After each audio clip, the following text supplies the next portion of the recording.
Los océanos son los lugares que asistieron al nacimiento de la vida en la Tierra hace ya varios miles de millones de años. En ellos se alberga más del 97% de los seres vivos del planeta y su extensión actual abarca el 71% de la superficie terrestre. La costa occidental de América del Sur recibe la influencia de las frías aguas antárticas, que suben hacia el Ecuador a través del sistema de la corriente de Humboldt. Esta última, además, influencia de forma determinante el clima de la región. Asimismo, y debido a la acción conjunta de una gran cantidad de factores, como la topografía submarina, la rotación terrestre y el régimen de vientos, ocurren procesos de afloramiento o surgencia de aguas profundas, las que son más frías y con mayores cantidades de nutrientes que favorecen la producción primaria, es decir, la producción de materia orgánica o materia viva por parte de los organismos del fitoplancton, la que en este caso ocurre a través de la fotosíntesis. Estas regiones oceánicas, donde se dan estos procesos, pueden soportar así grandes cantidades de organismos en una alta biodiversidad. Entre toda esta enorme cantidad de especies, se encuentran algunas que, para su desgracia, son de interés económico para la especie humana. Hoy, están amenazados por una gran cantidad de actividades humanas, producto de la voracidad propia de un sistema económico e ideológico que los necesita como fuente y como basurero para sus procesos de acumulación de capital. Una de estas actividades es la sobreexplotación pesquera en todo el mundo.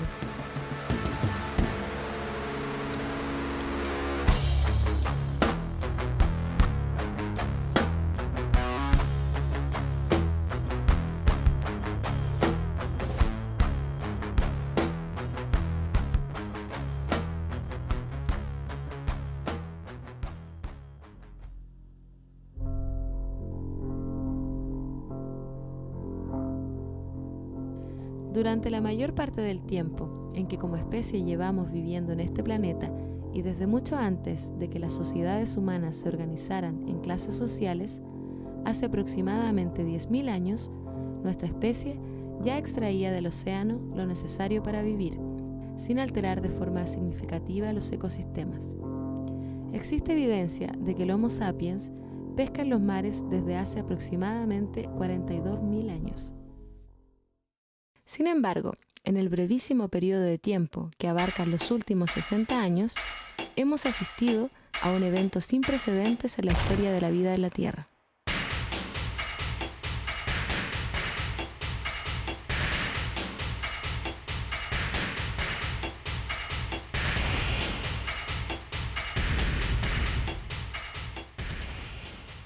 Las principales regiones oceánicas del planeta, cuyas características hacían posible la existencia de enormes poblaciones de peces desde hace varios millones de años, han sido sistemáticamente diezmadas por las flotas industriales pesqueras más potentes del mundo.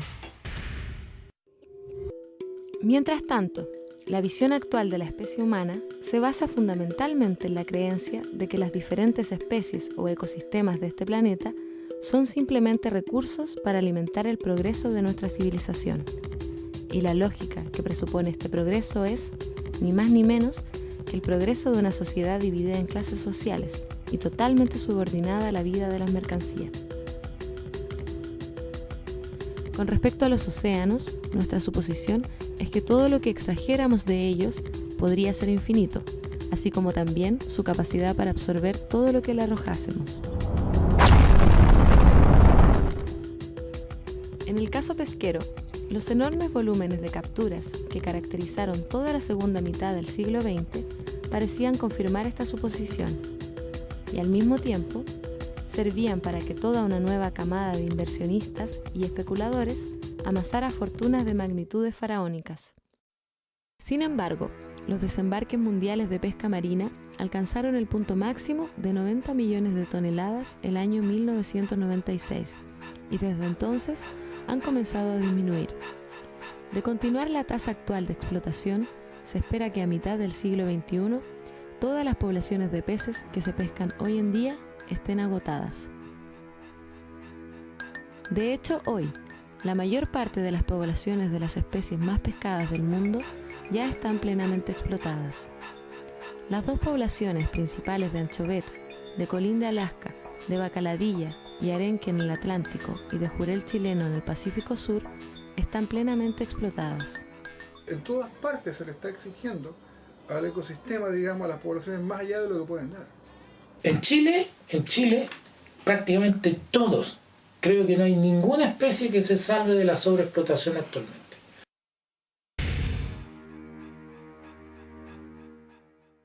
Llegaron los primeros pescadores gallegos. Ellos llegaron aquí como inmigrantes y ellos trajeron con su experiencia, enseñaron acá en Chile a hacer la pesca, por ejemplo, de lo que era la sardina, la anchoveta, la pesca de cerco. Entonces empieza más o menos en la década de los 50 ya a aparecer la pesca industrial.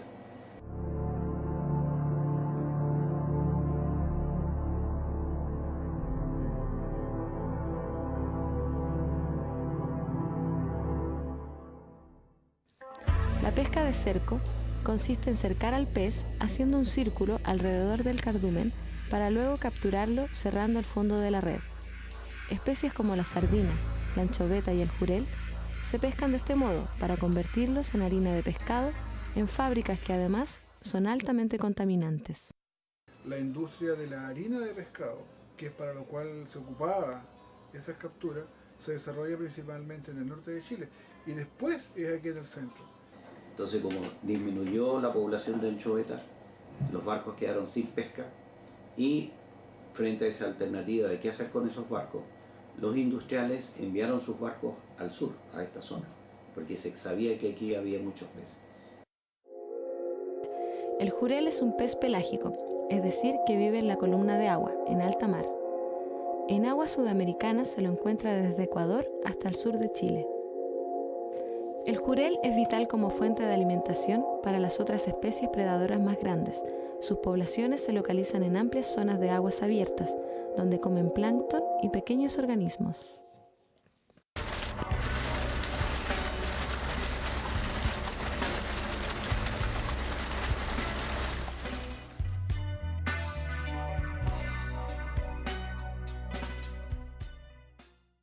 Y la industria venía y se hacía 3 viajes diarios con barcos de 380 toneladas. Se fueron dando cuenta que los barcos les quedaron medio chicos y empezaron a hacerse barcos de 650, 750. Les siguieron quedando chicos los barcos y empezaron a hacer barcos de 1000, 1200 toneladas. Hoy día creo, sin temor a equivocarme, hay barcos de 1800 2500 toneladas. Hoy día tienen los barcos grandes, pero se ha desaparecido la especie. Es una tremenda cantidad. 2.000, 2.500 toneladas son como 4.000, 5.000 vacas. Entonces, ¿tú te imaginas en un potrero 5.000 vacas? Eso es lo que se traía. Y cada vez se fue incorporando embarcaciones más grandes y con lo último en tecnología. Y eso nos condujo a, en esta región, el 95, desembarcar ni más ni menos 4 millones de toneladas. O sea, 16 millones de vacas que se van al matadero. 16 millones de vacas en un año, equivalente. Llegaron a desembarcar aquí 4,5 y algo millones de toneladas. Y hoy día la cuota total para todo el país entiendo que no superó los 300.000 toneladas. Los stocks de jurel han disminuido un 90% en los últimos 20 años en aguas del Océano Pacífico Sur. Las estimaciones hablan de una disminución desde cantidades cercanas a las 30 millones de toneladas hasta menos de 3 millones. Solamente los barcos pesqueros de banderas europeas extrajeron más de 100.000 toneladas de jurel en 2009. En 2011 reportaron tan solo 2.260 toneladas.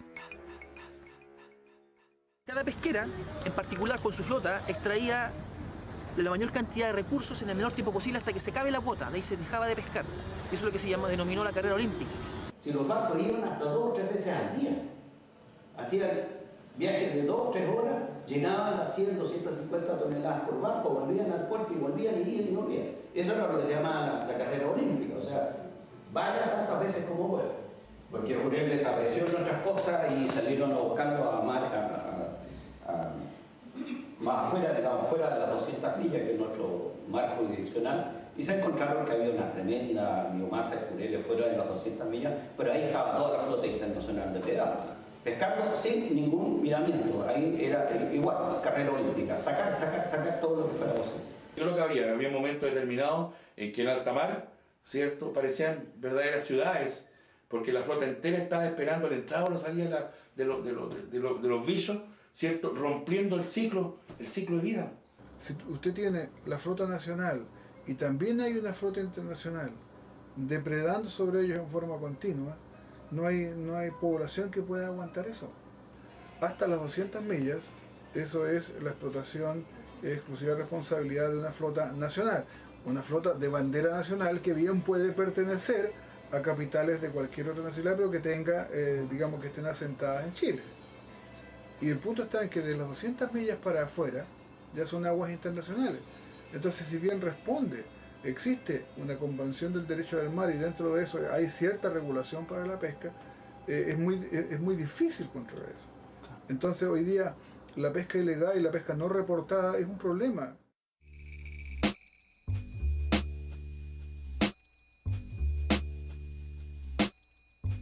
En los últimos 10 años, la cantidad de jurel que se ha extraído en Chile alcanza las 15 millones de toneladas. Pero ¿cuántos son realmente 15 millones de toneladas? Cuesta imaginárselo. Si formáramos una fila de camiones como los que se usan para transportarlo hacia la fábrica, se necesitarían 3 millones de camiones. Si cada camión mide aproximadamente 10 metros, tenemos que una fila de estos alcanzaría 30.000 kilómetros, lo que es más de 7 veces el largo de Chile. No podemos predecir lo que va a pasar con el jurel, pero lo más probable es que no se recupere en 20, 30 años, más nadie sabe. Pero en el corto o mediano plazo, 5, 10 años, ninguna posibilidad de que el jurel se recupere como para llegar a niveles de desembarque de 2 millones de toneladas, por ejemplo. Ninguna.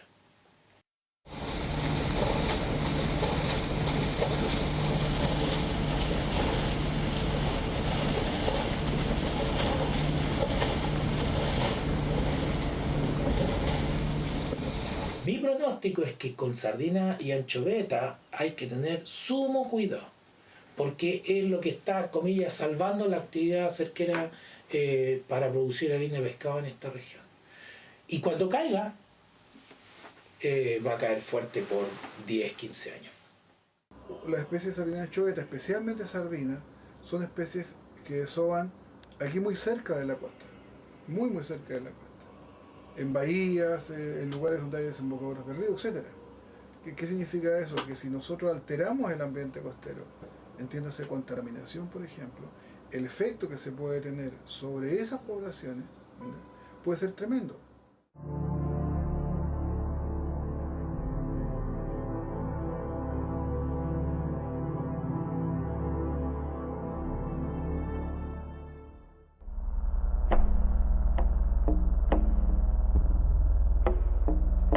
La pesca de arrastre consiste en el empleo de una red con pesos o lastres que barre el fondo del mar, capturando todo lo que encuentra a su paso, es decir, no solamente las especies que se busca capturar, sino también muchas otras, las que luego son desechadas y devueltas muertas al mar. Además, estas faenas dañan enormemente el suelo oceánico y muchas especies de corales, crinoideos y demás organismos bentónicos, es decir, que viven en el fondo de los mares, se ven afectados seriamente.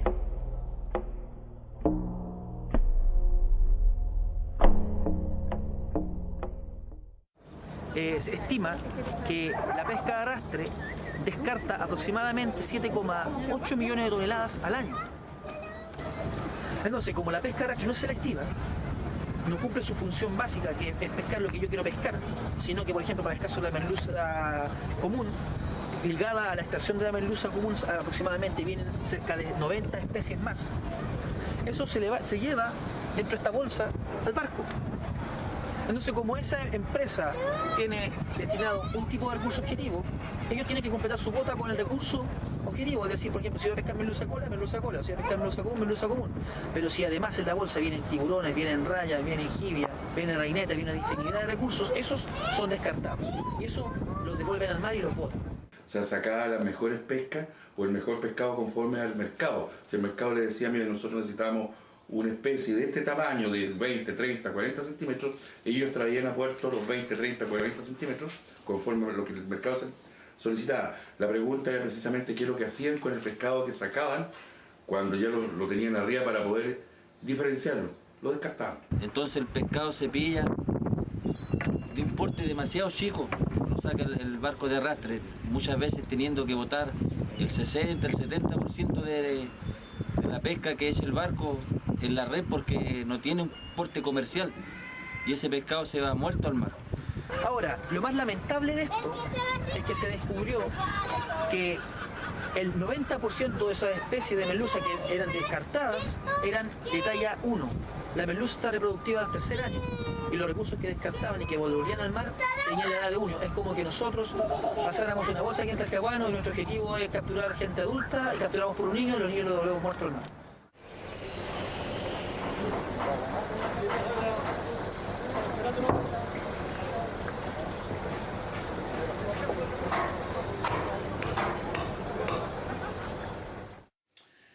Merluza está en una condición muy crítica, el nivel, el stock los adultos están casi ausentes, muy reducidos. La actividad no se recupera ni en 10 años en los niveles de desembarque que hay ahora de 45.000 toneladas. Y lo más grave es que la merluza tiene especies asociadas, más de 100 especies asociadas, congrio colorado, congrio negro, congrio dorado, peje gallo, toyo, lenguado, en fin, una enorme cantidad de especies que algunas de ellas eran capturadas por la pesca artesanal, pero esas especies no están, se acabaron junto con la merluza. Por ejemplo, en esta zona, hace 15 años atrás, en un bote así como el que estamos arriba ahora en este momento, bastaba ir con 5 espinelas a pescar merluza para pillarse 2.000 kilos de merluza. Ahora muchos de esos botes que acá se dedicaban a extraer la merluza hoy en día no tienen que hacer porque con 5 espineles no alcanzan a sacar ni 10 kilos de merluza. ¿Por qué? Por el impacto y el daño que han hecho los barcos rastreros aquí entre la isla Moya y la isla Santa María. La merluza, la industria con los arrastres se la echaron. Hoy día las cuotas que tenemos de merluza muchas veces sobran cuotas porque no tenemos el recurso.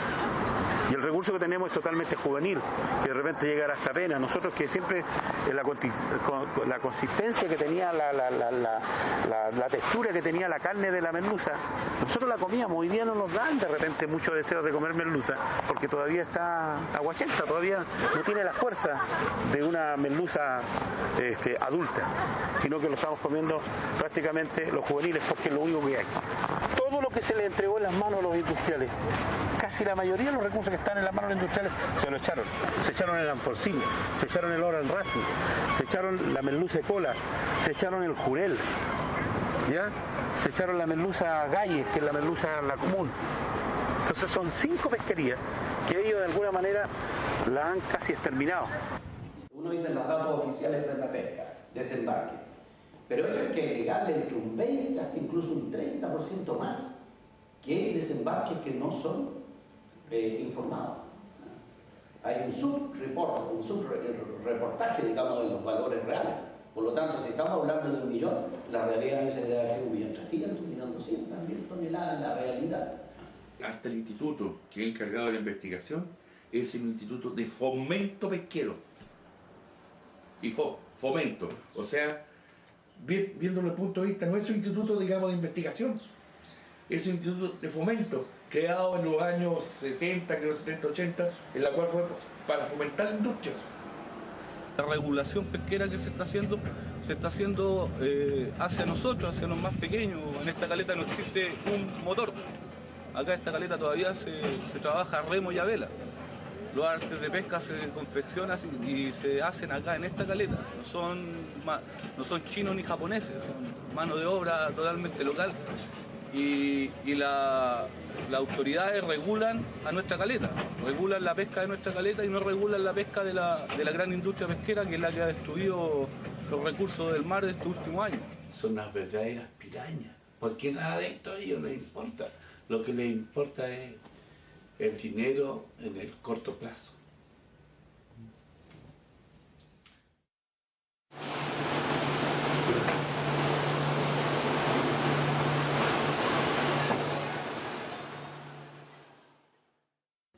Hay que recordar, digamos, que el sector nuestro es muy antiguo, ¿cierto? Personas adultas, y que un trabajador del sector que tiene 45, 50 años, con patologías propias de la actividad, donde trabajan 10, 12 horas en trabajo repetitivo, sobre todo en las plantas de consumo humano o en las plantas de harina, donde te estás expuesto a niveles de temperatura y ruidos que son, y vibraciones, ¿cierto? Que te producen invalidez, o en el mar, ¿cierto? En los tripulantes donde te navega hoy día prácticamente un mes completo y está llegando una vez al mes a su casa porque tiene que ir a capturar a la milla 1000. Bueno, acá en las pesqueras siempre se contrata, hay cierta cantidad de gente que las contratan, pero esa gente tiene que estar años trabajando como para que puedan contratarla. El resto de la gente solamente es eventual. La gente eventual no tiene beneficios prácticamente. Son muy pocos los beneficios que ellos tienen, porque ahí les pagan por kilo. Las fileteras, por ser ellas, les pagan por kilos que la persona se hace durante todo el turno. Y la gente en otras pesqueras se les paga así el sueldo mínimo nomás. El sueldo mínimo y con las horas extras, mientras más horas extra haga la persona, gana un poco más. Antiguamente se trabajaban 12 horas en ciertas pesqueras, porque yo también trabajé 12 horas, a veces hasta 13, 14 horas teníamos que trabajar y teníamos que saber rendir igual. Entonces de repente la gente alguna se accidentaba por trabajar tantas horas y eso ellos no lo tomaban en cuenta. Bueno, la enfermedad que más se ve en las pesqueras es la tendinitis y que los jefes ellos no la valorizan mucho porque según eso es una enfermedad que uno a veces acarrea de los hogares, de las cosas que uno hace externas a las pesqueras, porque ahí uno tiene que trabajar toda la hora de pies y en un solo movimiento, entonces eso produce la tendinitis y ellos como que no la aceptan y no creen que cuando uno realmente les dice que uno les duelen los brazos, los dedos de repente, ellos no lo aceptan eso. Hay compañeras que por ser ellas son fileteras, ellas tienen que trabajar todo el turno, las 8 horas, las 10 horas prácticamente bajo una llave con agua helada. Están todo el turno trabajando con agua helada y eso también produce enfermedad a las manos. En la empresa donde yo trabajo se trabaja harto la jibia. Y la gente para poder hacerse a veces 2.000, 3.000 pesos solamente en el turno, tiene que hacerse una cantidad de kilos, exigen a la persona, le exigen al trabajador hacerse arriba de 1.000 kilos para poder ganar a veces 2.000, 3.000 pesos.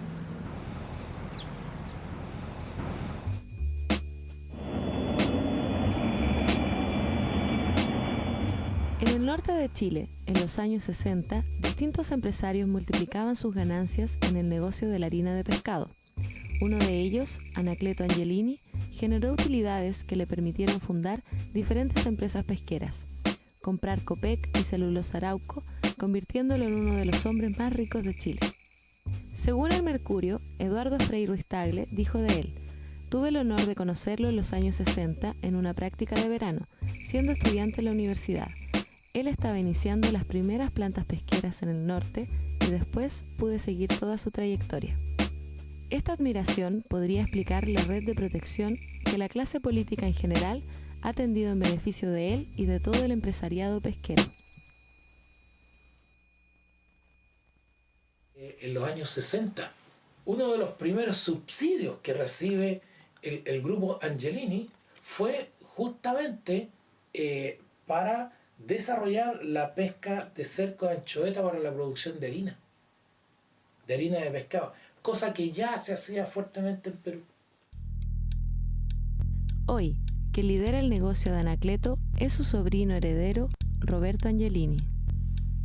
Pero también están el grupo Sarkis Giaconi Santa Cruz, el Grupo Izquierdo Menéndez, el Grupo Fernández y Stengel y la Familia del Río.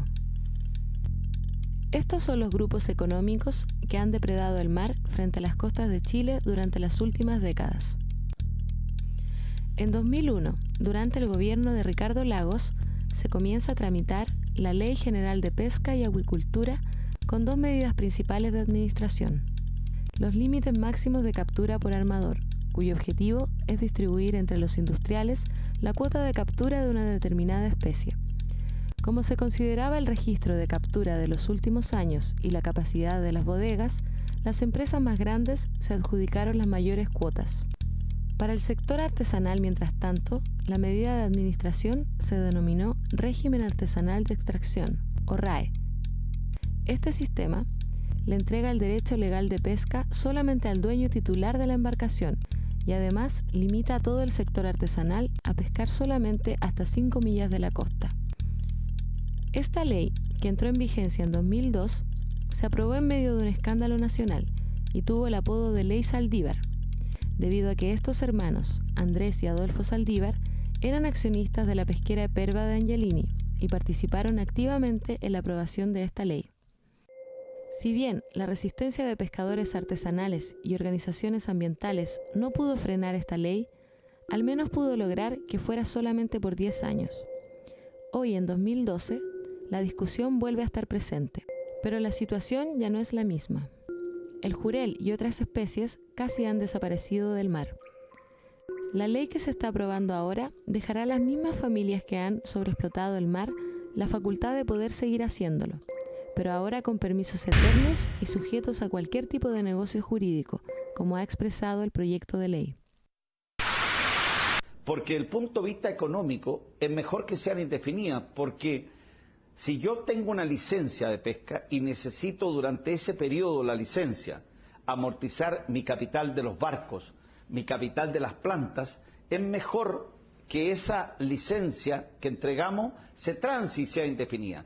¿Quién va a comprar una licencia que le quedan 3 años de vigencia?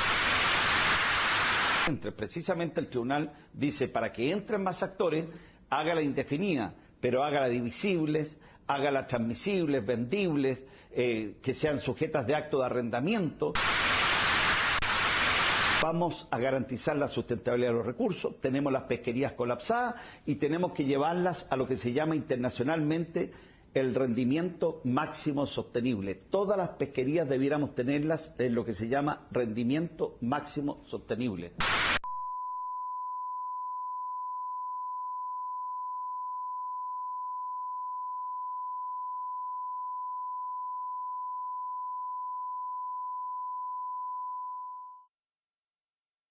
Este concepto nació hace bastante tiempo, no lleva ya alrededor de 20 años y ya algunos otros investigadores ya lo habían desacreditado. De hecho hay un artículo famosísimo que se llama Un epitafio para el máximo rendimiento sostenible, que dice que efectivamente no es un punto de referencia que se pueda utilizar en pesquería.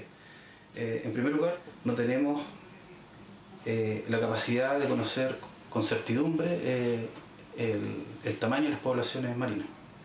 Y por lo tanto deberíamos usar un enfoque precautorio y siempre tratar de explotar por debajo de lo que nosotros podríamos considerar máximo o a través del cálculo del máximo rendimiento sostenible. Además, este concepto no considera el hecho de que ninguna especie vive aislada en su ambiente, pues todo ser vivo depende de una infinidad de interacciones con otros para sobrevivir, ya sea a través de relaciones depredador-presa o a través de relaciones de competencia o asociatividad. Por otra parte, los ciclos de vida de muchos peces están influenciados enormemente por la variabilidad natural del océano y la atmósfera, procesos complejos de los cuales aún conocemos muy poco. Ejemplos de ellos son los denominados eventos del Niño y la Niña, así como también oscilaciones de periodos más largos que pueden llegar hasta varias décadas o más. En síntesis, extraer entonces el máximo rendimiento de una población ya sobreexplotada y pretender que eso sea sostenible en el tiempo es una evidente contradicción.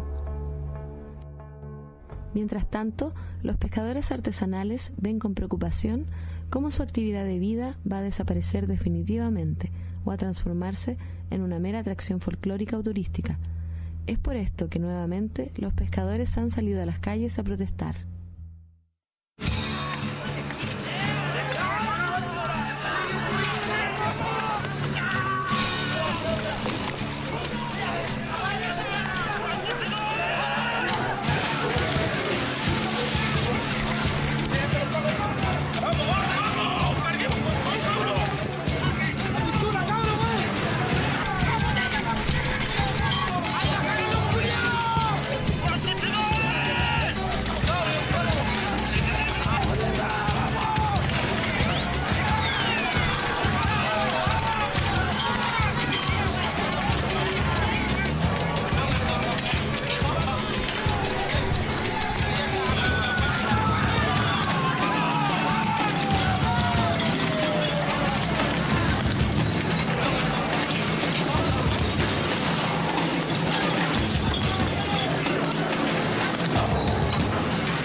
Con balines, ya heridos graves.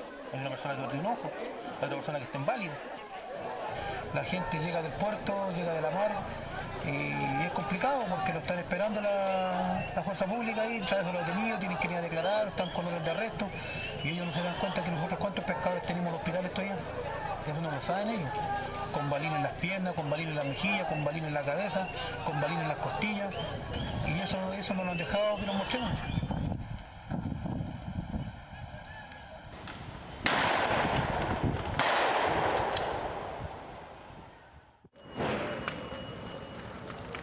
Yo creo que en 1 o 2 años más ya creo que ya nos estaríamos quedando sin fuente laboral y prácticamente entre Lota y Coronel la fuente laboral que a nosotros nos sustenta es la pesca. Bueno, la bloqueada del puerto es para que no entren los buques ni salgan tampoco los buques que están atracados allá. Y nosotros tomamos la carretera para que el gobierno hacerle sentir que nosotros estamos súper mal con esta nueva ley de pesca. Todos nos abrazamos, todos saltamos, todos gritamos cuando llegó la alegría. Si bien es cierto, recordamos unos años atrás, 16, 18 años atrás, cuando logramos sacar entre comillas, un gobierno democrático elegido por el pueblo, pero no legisló ni nunca resguardó a los chilenos.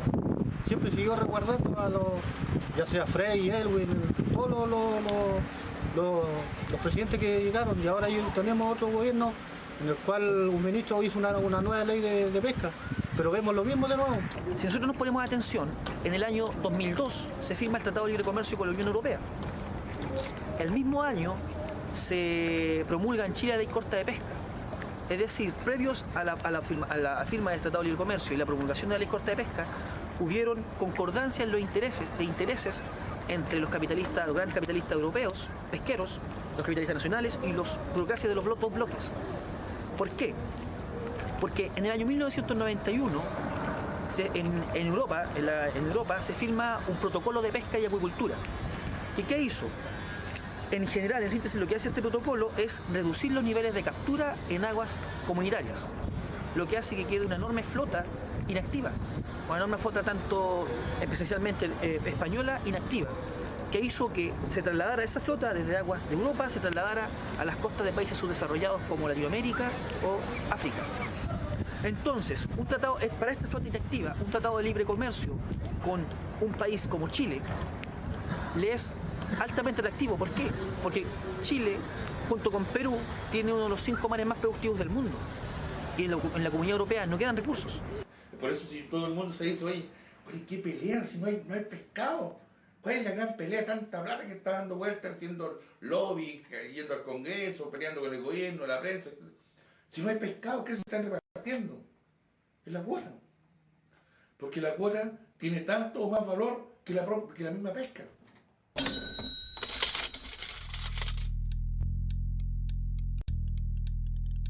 En Chile, legalmente hay 2 principales niveles de extracción de pesca.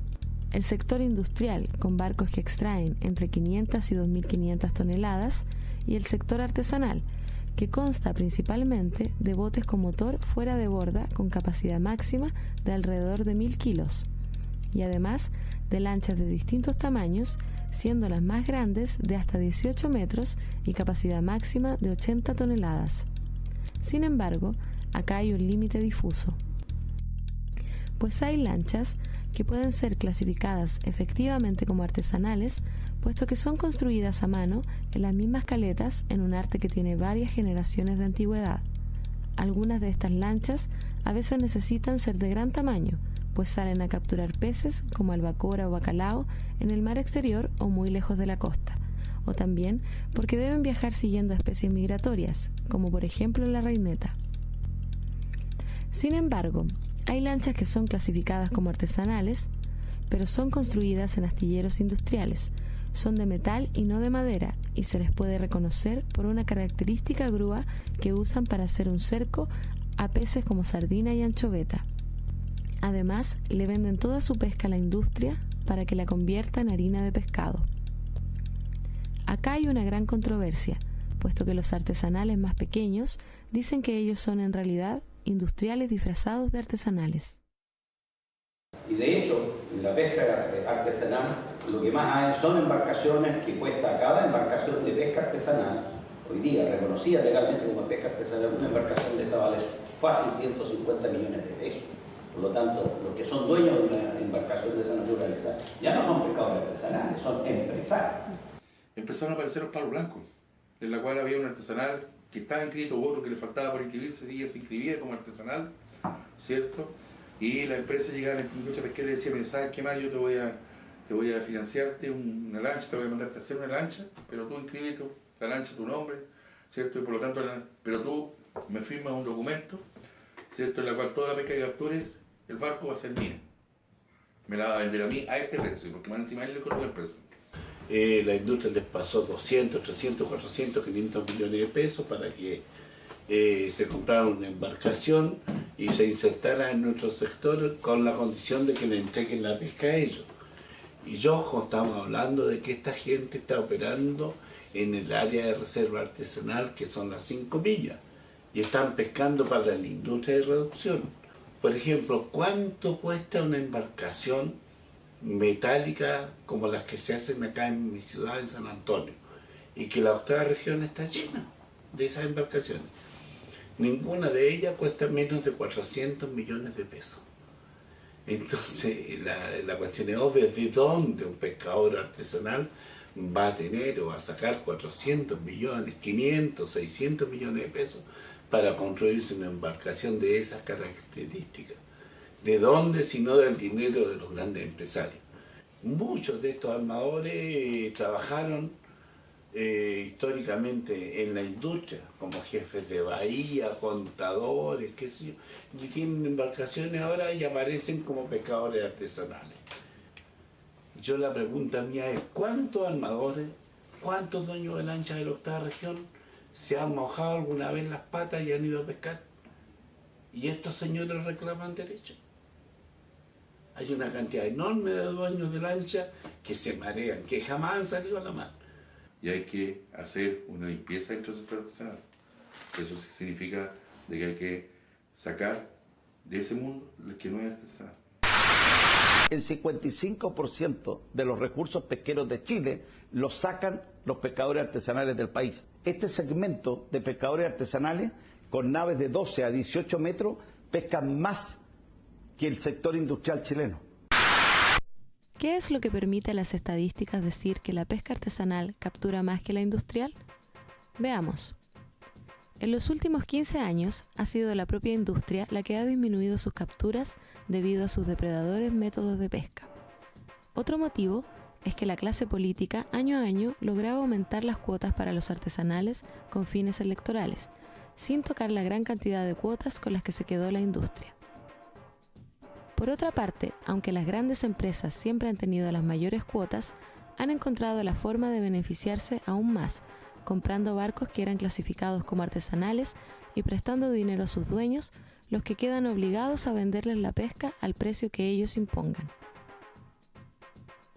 Esto es lo que permite a las estadísticas decir que la pesca artesanal captura más que la industrial. El discurso de la industria dice que nosotros somos socios con ellos. Yo quiero desmentir eso. Yo no soy socio con la industria.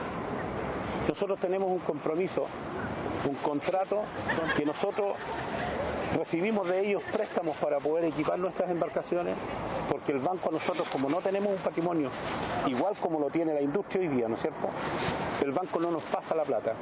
Entonces ellos se encargan de pedirle al banco y de prestarnos a nosotros la plata. Primero, ellos usureramente se ganan un tremendo interés por las platas que nos pasan, que aparte del interés que cobra el banco, ellos le aplican un interés encima, porque eso es su ganancia.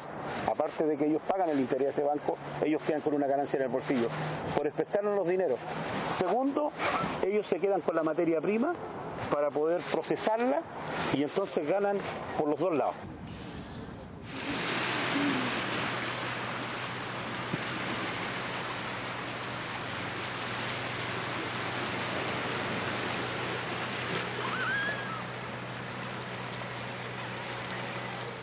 Los pescadores artesanales son considerados actualmente el último cazador de la sociedad.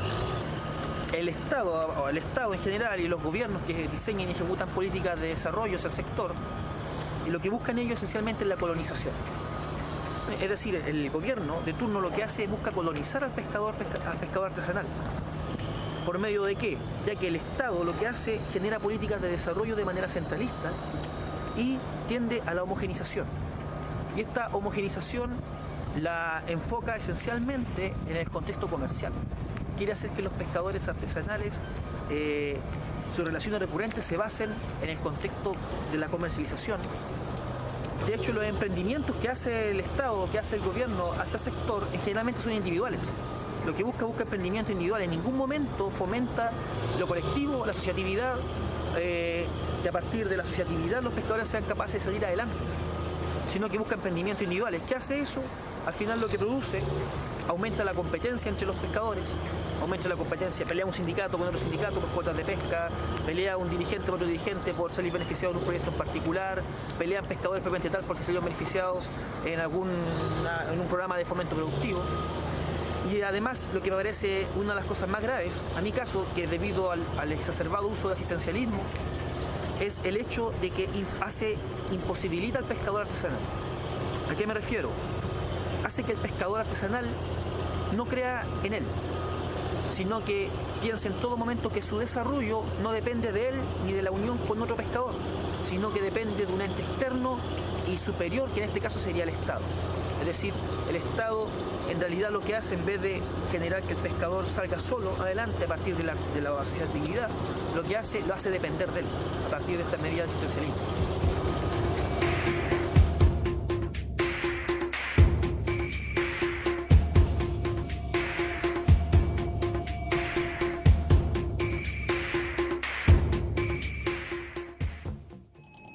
Mis amigos, cuerpo civil, mis damas y caballeros, buenos días, bienvenidos a la tarde, bienvenidos amigos, mi nombre es Leonardo Gómezón, yo gracias a su vida de turismo durante este viaje.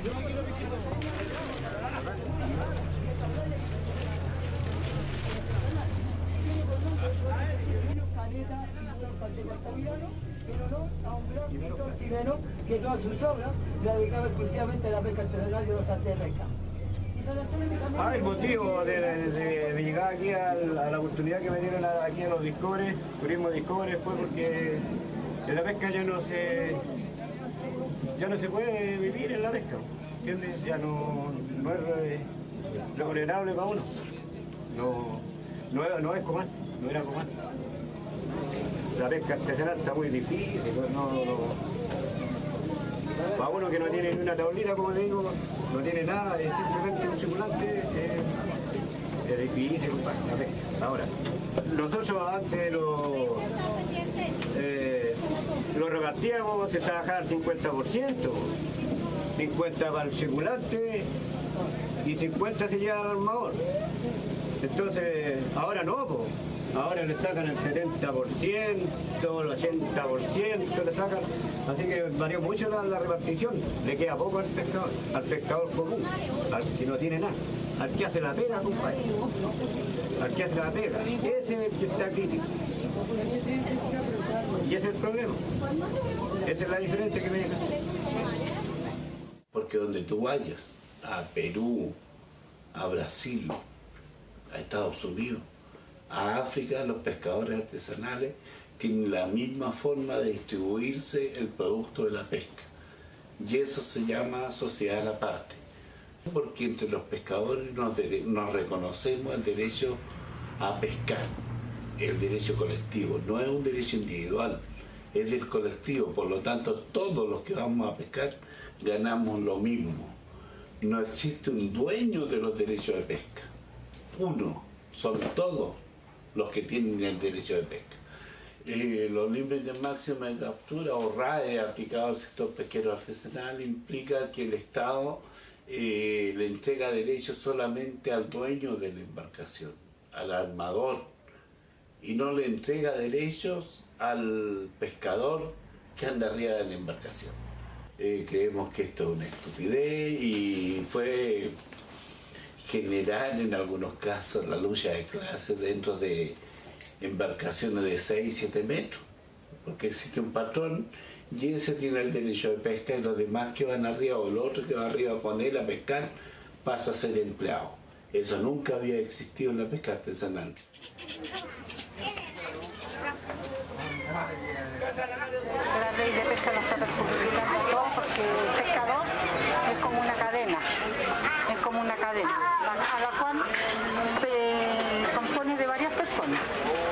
Esto empieza por la orilla del muelle, ahí está el lavador, después el acarreador, aquí trabaja gente que embala, que mandan para Santiago y nosotros trabajamos en esa, son varios, hay encarnadoras, es como una cadena, una familia, a la cual todos están perjudicados.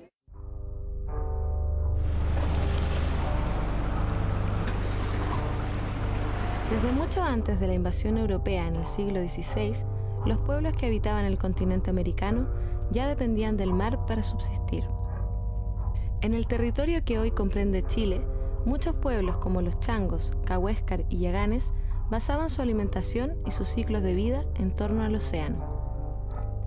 Para el pueblo mapuche en la zona centro-sur, el mar también era muy importante. No por nada, la región costera del Wallmapu, denominada Lafken Mapu, era una de las más pobladas al momento de la llegada de los españoles y el inicio de la Guerra de Arauco. Nosotros no solamente somos agricultores y criamos ganado, también vivimos de la pesca,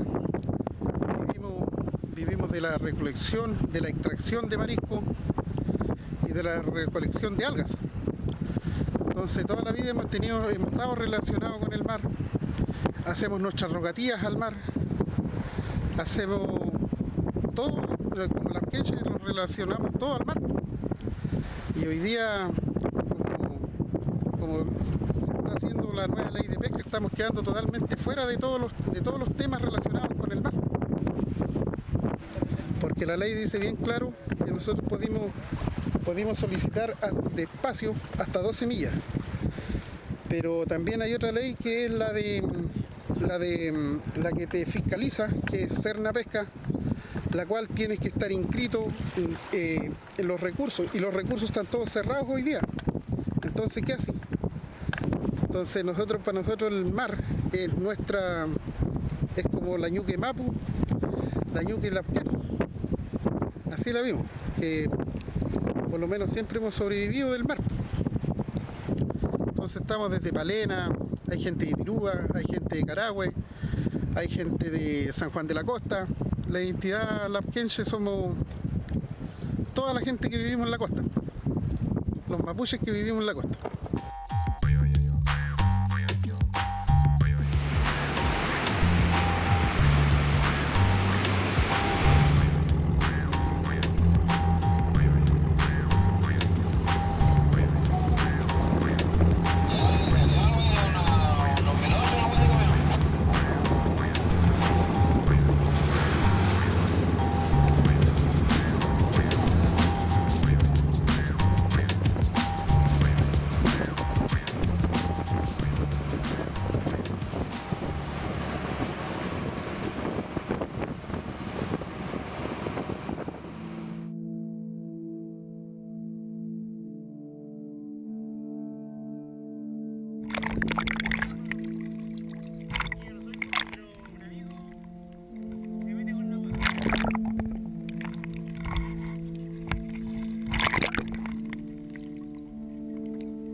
pescamos no nos alcanza para pagar el zarpe.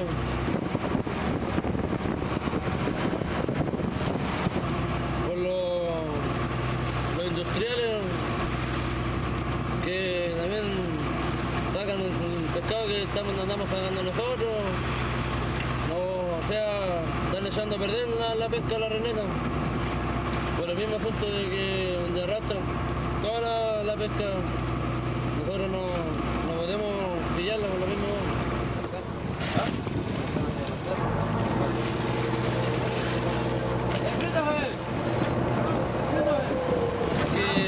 Así es la vida del pescado, ¿no? A veces ganamos y a veces perdemos. ¿Y qué le vamos a hacerle?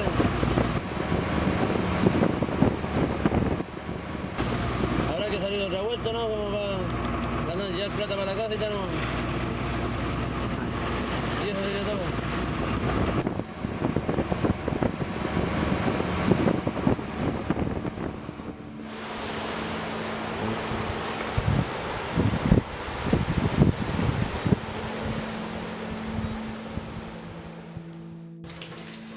Nosotros tenemos que, cuando llegan las cajas, colocar en la carnada en el anzuelo y después lo llevan a la mar para poder calarlo y poder trabajar, para sacar la reina.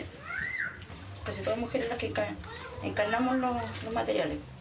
Y si el varón nos sale a buscar esta especie, obviamente nosotros no tendríamos este trabajo. Y como les decía, solamente hay dos trabajos para las mujeres acá, que son los proempleos que están funcionando, y también esto, al ser esto ya, digamos, nos afectaría mucho porque esto se eliminaría. Entonces, nosotros aquí quedarían muchas familias, las 3/4 partes del Evo, quedarían prácticamente sin comerse un pedazo de pan, sin niños tener sustento, digamos, estudios, sin tener alimentación y sin tener alguna cosita extra que la mamá o el papá le pueda dar a su pequeño. Hoy día, si bien es cierto, tú no quieres ir a pescar tan mar abierto, pero es tan poco el recurso que queda que tienes que hacerlo. O sea, obligadamente tienes que hacerlo, arriesgar tu vida junto con tus compañeros. Mira, si bien es cierto, a nosotros los pescadores artesanales los restringen en todo el ámbito de las leyes, regionalizados, sectorizados, pero no así el industrial, pues el industrial puede pescar libremente a través de todo el litoral. No hay una ley en contra del industrial, lo vemos nosotros. Lo vemos en las grandes capturas que hacen cuando tú viajas para el sur a otros recursos, cuando escasea aquí en Leu, tú ves un barco que es de Valparaíso capturando en la 10ª región, 11ª región. Yo le digo a mi nieta, yo le digo que futuro no va a tener en la pesca. La pesca ya para él está muriendo. Porque yo cuando joven, a la edad de él, había pescado. Sacábamos bastante pescado. Y a esta altura, si no sacamos nada, entonces, ¿qué esperan ellos más tarde? La nueva generación está saliendo toda. Hay muchos gendarmes, carabineros, marinos. Están saliendo ya a buscar nuevos caminos afuera. Tenía que saber cantidad para ganar plata. Tenía que saber cantidad. Más gasto. Más días en la mar. Fui pescador, compadre, y eso no... siempre me gustó. Siempre me gusta. ¿A quién le pregunte usted si añora al que está aquí? Le va a decir lo mismo. De repente cuando las lanchas salen a la albacora uno los queda mirando hasta que se pierde. Así es. Todo cambia. Todo cambia, muchachos. Pero así es la cuestión.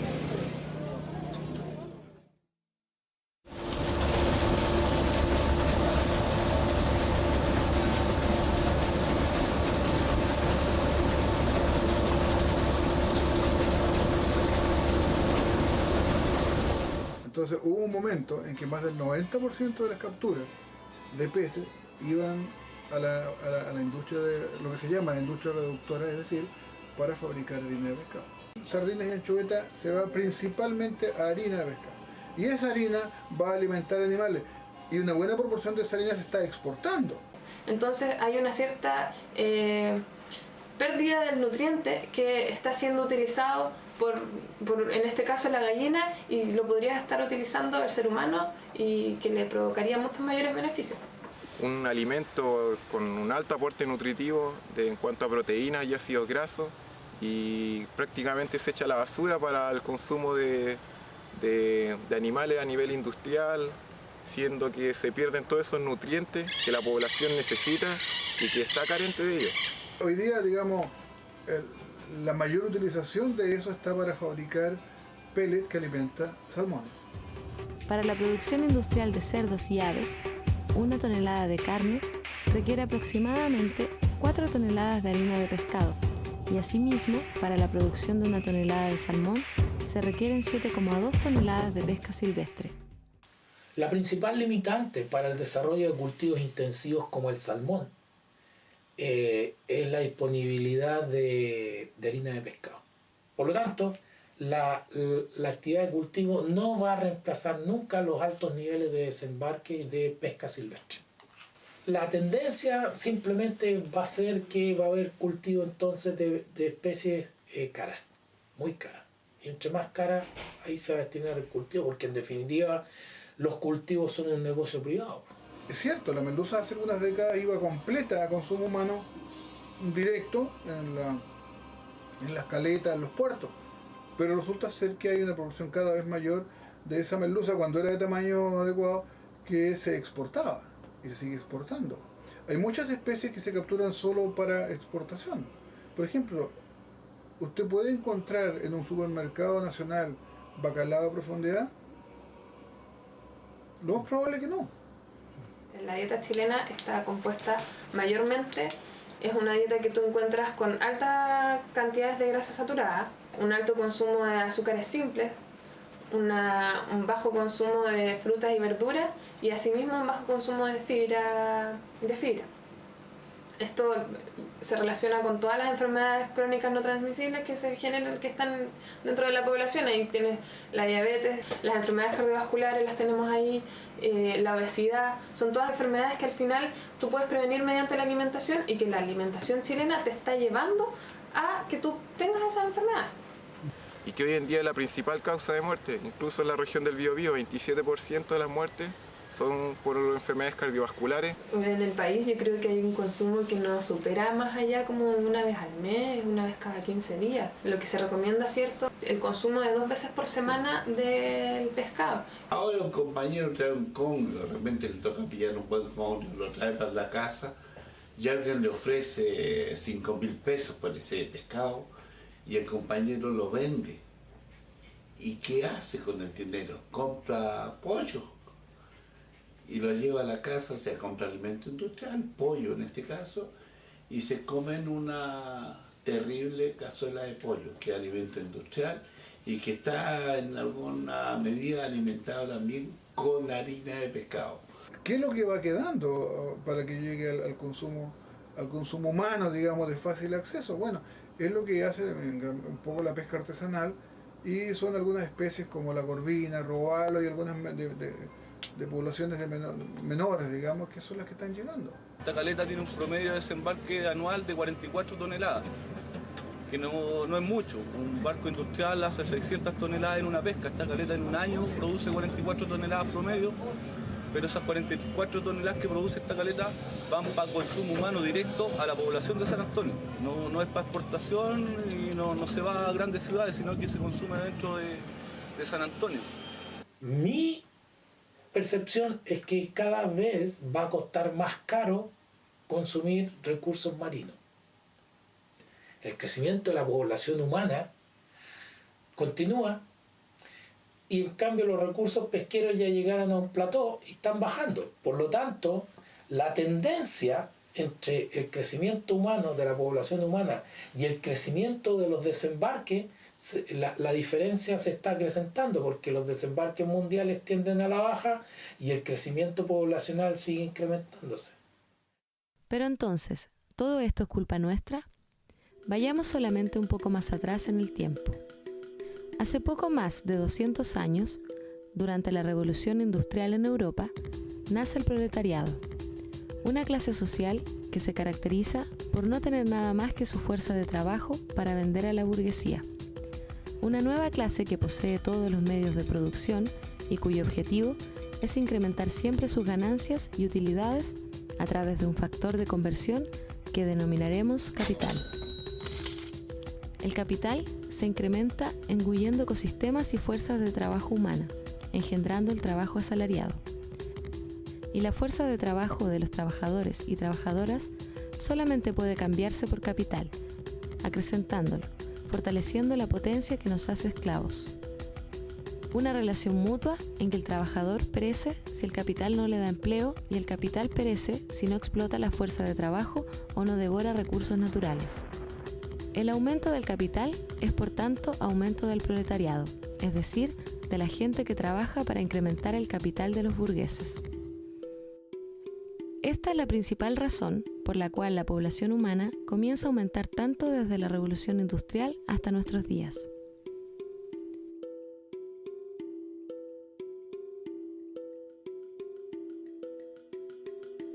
Desde luego que también son factores importantes el aumento del interés de esta nueva sociedad para mantener con vida durante más tiempo a los trabajadores y trabajadoras para que continúen con su actividad productora de capital, como por ejemplo la alimentación y medicina modernas, la migración campo-ciudad y los diferentes controles ideológicos que impiden abortar a las mujeres pobres. Pero la piedra de tope para este aumento explosivo es la disponibilidad de espacio y alimentos. De hecho, el más difundido mito acerca de la necesidad de aumentar la producción de alimentos a nivel mundial y de paso hacer negocios con aquello es el combate contra el hambre. Pues efectivamente hoy existen más de 1.000 millones de personas en grave estado de desnutrición y casi 2.000 millones con carencias alimenticias graves. Sin embargo, la producción mundial de alimentos se ha incrementado en un 168% en los últimos 40 años, y desde finales de los años 80, esta producción superaba ya con creces las necesidades alimenticias mundiales. ¿Podría acaso haber otra contradicción más brutal que refleje la desigualdad estructural del sistema económico capitalista? Pues hoy se producen alimentos de sobra, mientras casi la mitad de la humanidad está en estado de subalimentación. Si hay 1.000 millones que se mueren de hambrientos, también hay 1.000 millones que se mueren a causa de la obesidad. Y son cerca de 1.000 millones también las toneladas de alimentos que se desperdician anualmente en el mundo. Nuestra realidad no dista mucho de aquello. Más allá de las propuestas personales o colectivas acerca de cómo manejar nuestra alimentación de forma crítica, las necesidades alimenticias de la población chilena, que podrían ser satisfechas a través de una dieta basada en una amplia gama de especies comestibles de gran valor nutritivo provenientes del océano y extraídas de forma racional, son satisfechas ahora por productos de dudoso origen y pobre calidad nutritiva, que en su mayor parte están asociados a las grandes cadenas de supermercados. Productos transgénicos, cuyas consecuencias en la salud son desconocidas, frutas y verduras con altas cantidades de herbicidas y pesticidas, o carne importada desde otras regiones de la esquilmada América del Sur, llegan a nuestras mesas al tiempo que los dueños de estas y otras industrias hacen brindis. ¿Podría acaso haber otra contradicción más brutal que refleje la desigualdad estructural del sistema económico capitalista?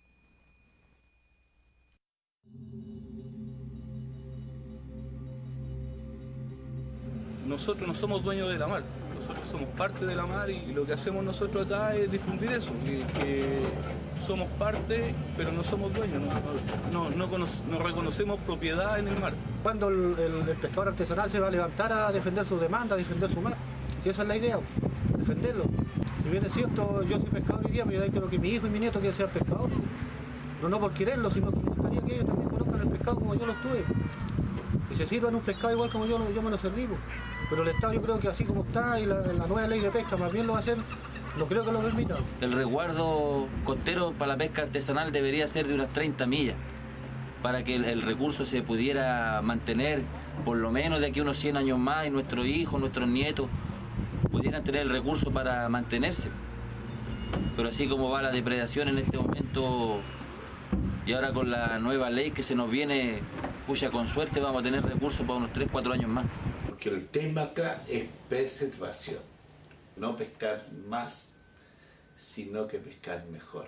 No pescar para enriquecerse, sino que pescar para vivir. Que este problema de la pesca no es un problema mío, no es un problema de los pescadores artesanales, sino que es un problema del país. Estamos hablando de alimentación, por lo tanto todos tienen que ser responsables de defender este patrimonio, de defender el derecho a alimentarnos, de defendernos de la ambición de los grandes empresarios. La alimentación de la que nos puede proveer el mar podría ser un motor vital en el desarrollo de nuestra calidad de vida, y eso es motivo suficiente para recuperarlo. Lo que implica decidir cómo y cuánto se pesca, decisiones que hoy están en poder de unos pocos. Por eso, es a nosotros y a nosotras quienes nos queda todo por hacer y todo por luchar.